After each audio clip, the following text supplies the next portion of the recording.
जय हिंद मेरे साथियों। मैं आज आप लोगों के समक्ष एक नई कविता लेकर प्रस्तुत हुआ हूँ जिसका शीर्षक है मजबूर इंसान। आज पूरे विश्व में बहुत बड़ी महामारी फैली है जिसके कारण अर्थव्यवस्था ठप हो गई है, लोगों का रोजगार छिन गया है, इंसान लाचार हो गया है। अगर इन सब परिस्थितियों के कारण आप अपने परिवार का पालन पोषण कर पा रहे हैं और ठीक तरह से रह पा रहे हैं तो आपको भगवान का शुक्रिया अदा करना चाहिए। मेरी ये कविता आज की स्थिति से जुड़ी हुई है। ज़्यादा देर ना करते हुए कविता शुरू करते हैं। आज एक वाक्य देखा बड़ा अलबेला, विद्यालय के बाहर लगा हुआ था जरूरतमंदों का मेला। उस मेले में हर कोई परेशान था क्योंकि अपनी पेट की भूख मिटाने के लिए पंक्तियों में लगा वो गरीब इंसान था।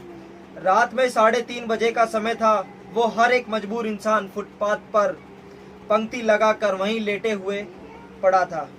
देख करके ये वाक्य मन में एक जिज्ञासा उत्पन्न हुई। सोचा एक बार मिलकर के पूछूं उन लोगों से, आप लोगों को क्या परेशानी हुई।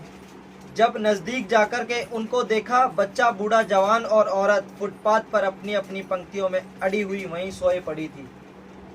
जब मैंने उन लोगों का पूछा हाल, मेरे समझ में न आया कि मैं कैसे करूं इनकी बातों पर मलाल। ये लोग वक्त के मारे थे जिनकी नौकरियां जा चुकी थी कोरोना काल में, इसलिए ये विद्यालय के बाहर पंक्ति लगा के बैठे थे राशन के इंतजार में। उस रात मैंने किया उनसे एक सवाल कि आप रात को क्यों हैं परेशान, सुबह में आए अपना अपना राशन लेकर खुशी खुशी घर जाएं। वो बोले, साहब कौन अपनी रात का मजाक बनाना चाहता है। ये तो मजबूरी है हमारी, लॉकडाउन ने नींदें उड़ा दी सारी, वरना कौन कमबख्त फुटपाथ पर सोना चाहता है। जो हमने 7 किलो राशन के चक्कर में लाइन लगाई है, हम लोगों के इससे कंगाली आई है। अपने साथ अपने बच्चों की नींदें भी उड़ाई हैं। कोई रोजगार नहीं है हमारे पास, तभी तो बच्चों को रात को जगाया है। कुछ दिन के लिए भर लूं पेट अपने परिवार का, बस इस चाह में रात की खुले आसमान के तले अपना डेरा फुटपाथ पर लगाया है। सुबह में हमको एक तलाश में जाना है, मिल जाए कोई रोजगार, बस इसी आस का ठिकाना है। उसकी बातों में कुछ खुददारी थी क्योंकि उसकी हिम्मत अभी भी नहीं हारी थी। उसकी इन बातों ने आत्मा को झंझोड़ दिया था मेरी, बस आंसू ही ना निकले थे मेरे, बाकी रोने में कोई कसर ना बाकी थी। मेरी ये कविता कोई काल्पनिक नहीं है, सच्ची घटना से रूबरू करा रहा हूँ। दिल पर पत्थर रख कर ये सब अपनी डायरी में दोबारा दोहरा रहा हूँ।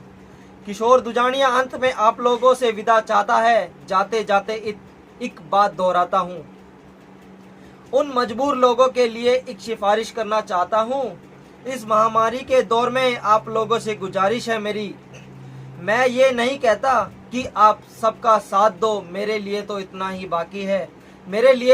ही काफ़ी है। किसी एक मजबूर परिवार का हाथ तुम थाम लो। ये दुखों का दौर पूरे विश्व में छाया है। मैं जानता हूँ हर एक भारतीय को वो ऐसे दुखों से कभी नहीं घबराया है। अगर आपने किसी एक की मदद कर डाली, मेरी कविता की छवि बदल डाली। धन्यवाद।